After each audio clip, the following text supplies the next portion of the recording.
Hi everyone, I'm in my kitchen today and today's job is to fix this leaking tap.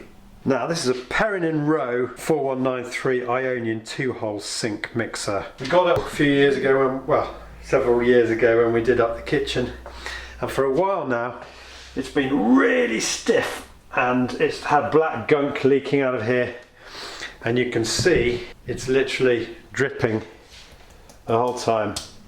We've got standing water on the countertop.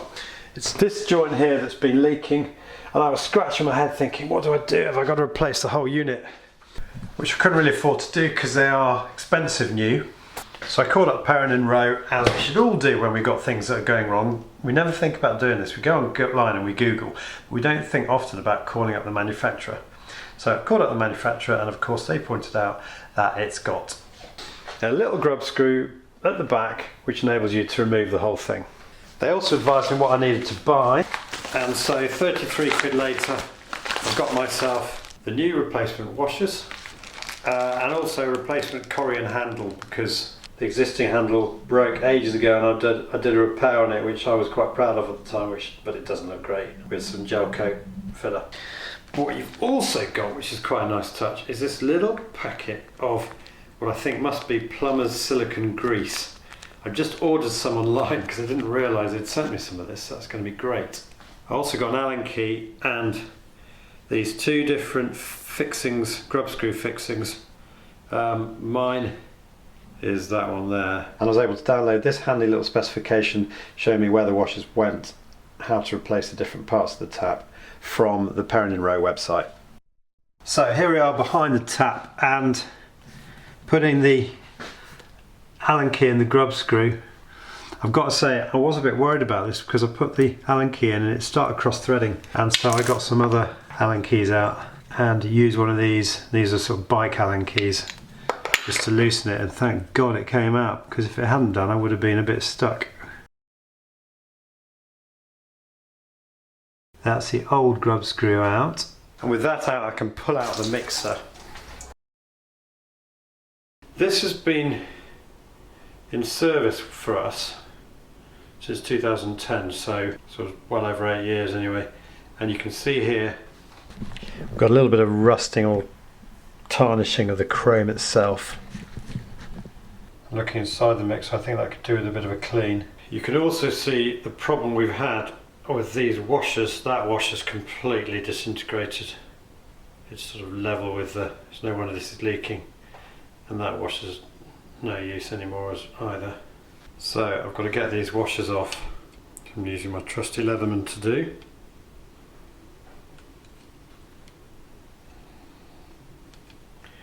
That's washer number one. And that was a real problem washer. That's totally degraded, that has. When this became really stiff to move, you can see this top ring as well. This should have one lovely little hole in it like this new one, and look at that. The C-ring has stuck tight on the base of the mixer tap, with the result that the grub screw has ripped a channel all the way around the top as we struggled to turn it from one sink to the other. Now I'm not really sure what you're meant to do this, but I've got this wet and dry sandpaper from Halfords, sort of car body work really. 2000 grit, it's incredibly fine, and I don't think there's any harm in me just very lightly rubbing down these slightly corroded components to restore them to a nice smooth finish. I've got my multi-soft spray, and I'm just going to apply a little bit of that as well, just to clean up the components. And finally I've got a bit of wire wool, which is arguably the best thing I've found, actually, better than the wet and dry, because I can really get into these grooves. And this one here is the one that's been really sticking and creating the problems. I'm just trying to remove all the particles. Do you see that there? That little bit of coating that's been catching behind that C-ring. There we go, look, that's the offending piece. So I'm glad to have got rid of that.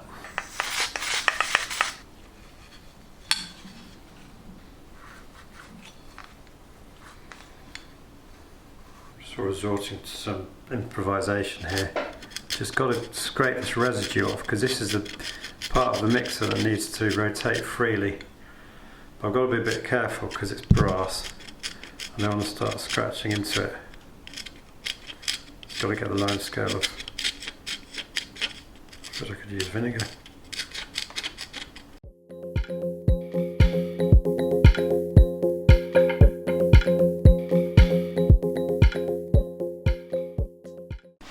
So trying a little bit of limescale remover.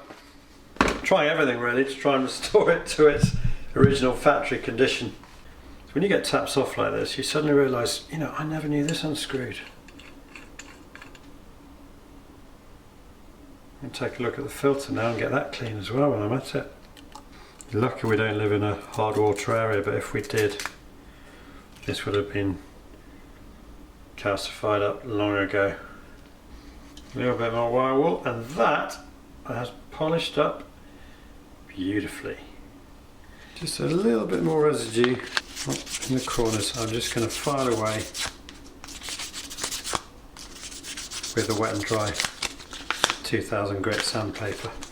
You can see in there, I'm just going to give that a little bit of clean as well.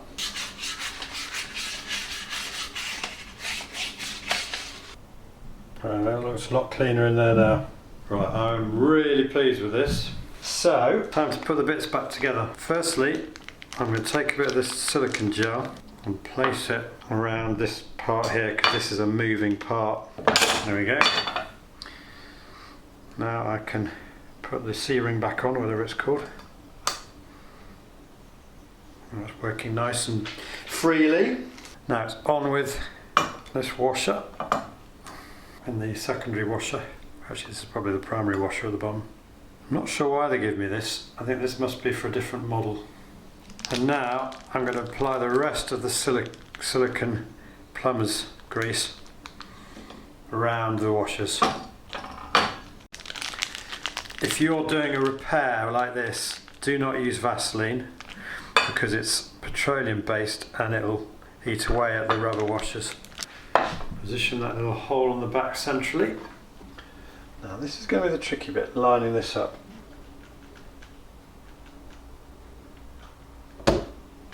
Now it's in with the replacement grub screw, which I'm hoping maybe I have to move it around a bit. Oh, that's it. I think I've located it. Yeah. I just had to give the tap with the mixer a little bit of a jiggle to get it into the hole. I'm going to be using my other Allen key just to make it tight. I don't want to be too tight, it just wants to be hand tight.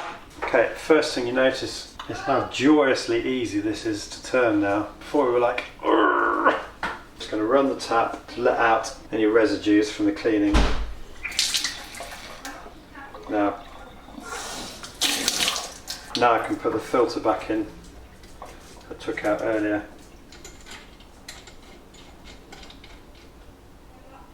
Okay, and that's it, job done.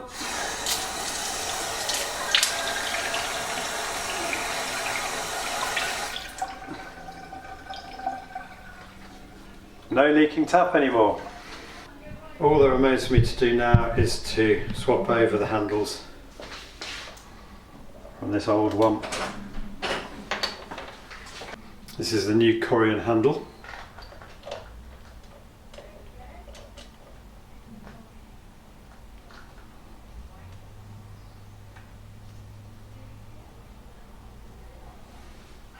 And there we go.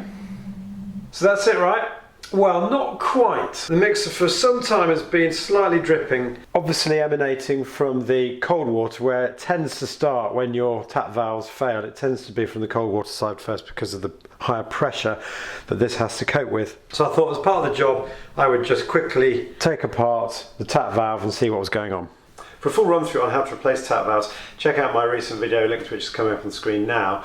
But the obvious thing to do at this stage, because we're working with the actual valve itself now rather than the mixer in the middle, is you've got to switch off the water to that valve before you start.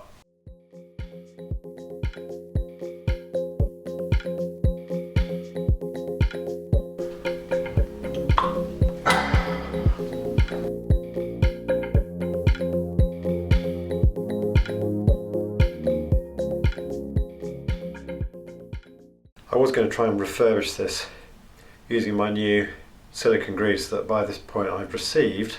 The trouble is, this valve is actually quite badly corroded, and amongst other things the bottom washer has totally split, so a repair of this valve is out of the question. Tap valves come in a load of different sizes and shapes, so the best thing to do is to check with your manufacturer the exact code of the replacement tap valve you need. This is not the right one, but I had it in my stock from the last video I did on this, link to which is coming up on the screen now, and actually it's not a bad match. So I'm going to put this in whilst I send off for replacement, because I don't want a dripping tap.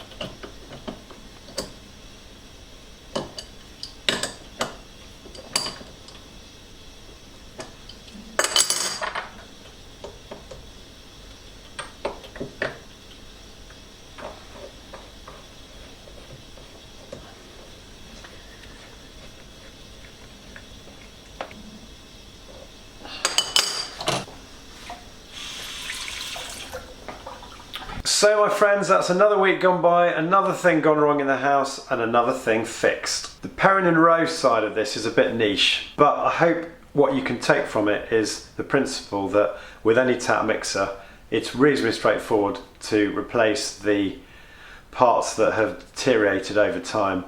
You've just got to contact your manufacturer or Google it and find out exactly what needs to be replaced. Because it's well worth doing. At the end of the day, I've got myself a newly refurbished tap which will hopefully see me fine for the next 5-10 years. So as ever, I hope you found this video useful today. If you have, please click on the like button below, and as I always say, if you're new to my channel, I would absolutely love to have you subscribe. Obviously you can do that by clicking on the link here. See you soon.